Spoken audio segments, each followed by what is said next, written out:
So this is our first attempt to bring some action into the buy more, and a good attempt, by the way. And there he is. Breaks my heart. CS, we miss you, buddy. We miss you. Tang in your face. Dude, that was my. I thought about this because I was like, you got to get a Harry Tang scene in there. He's so good, and we lost him to Dexter, and maybe eventually Dexter will kill him, as Dexter's wants to do. Yeah, he likes to kill people. He does. He's a killer. He was bummed to leave. Yeah. And it was a great, just adversary in the buy more. So awesome. And selling Chuck out at every moment.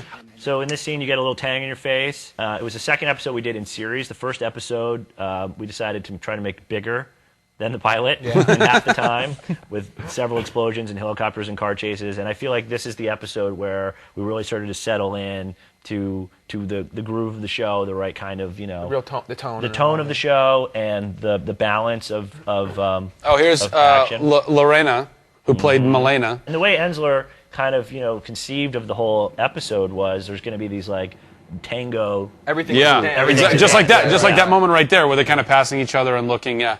Right. And so he did a great job. Yeah, And this is also the first time that Adam Baldwin headbutted someone's fist. Yeah, this is true. But yeah, so there's great moments of you crawling through here and hiding, and then you throw the cage door shut on the guy, and you have that moment of sweet victory, as if he couldn't shoot through the cage. Yeah. Well. He wasn't. He's not. Well, he was not the brightest thug. He's got more brawn. Really. Yeah. But then the gate's broken and it opens, and that moment of like your eyes closing as you're about to meet. I'm about to meet my maker.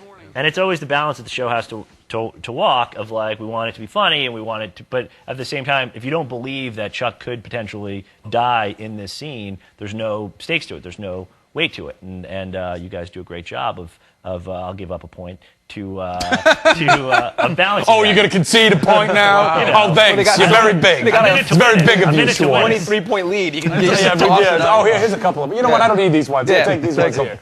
I love that Baldwin stuffs the guy in the refrigerator. Yeah, hours I think we're spending in the writers' room trying to figure out how to dispose of the bad guy, and they just stuffs him in the fridge and we never go back to it. That's pretty much it. Yeah, we actually kind of boxed them up at one point and they actually shipped them out, but the more and more we worked on it, we didn't want to get stuck in that. It's the details. Don't sweat the details. Yeah, details, guns to a chain link fence, who cares? Oh, the scene we both selected. So this is our romantic finale, because at the end of the day, the relationship, I should say, between Chuck and Morgan really is a huge part of the show. Right. Kind of a little known fact. We did an episode of The OC that was set to this song, and shot also in slow motion of Ryan rushing to get to Marissa for New Year's Eve, and then trying to figure out like how to do the funny fake bromance sequence. It was like, well, why don't we just shoot it the same way?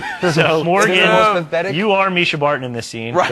Oh, that's the channel. Does that make me Ben McKenzie? It does. All right. So I'm good. I'm fine with that. Do with that as you will. By the way, Sarah Lancaster, how smoking hot did she look at her? That's your sister. Oh my God, it was ridiculous. And Yvonne and Princess Leia from the show Jedi. Is a 15-year-old boy's fantasy. Again, hello. And then of course it culminates in the It Takes Two breakdance sequence. But the idea that every year you guys go as the Sandworm from Dune. Well, Dune's Josh's favorite movie. Yeah. Josh, actually, during the strike, Fedak has a chair. I'm putting this on film, so it's there for posterity. Okay. Fedak is a huge Dune fan. Right. And during the strike, allegedly, he was sitting there like this with his eyes closed, listening to the Dune audio CD wash over him. 28 hours of Dune. No, it's not. No. Be afraid. I don't feel so bad about all the online gaming I do now. That's a strike work day for me. That's good. Just sitting there. Hey, look, pencils down means pencils down. It doesn't mean audio tracks of Dune down. No.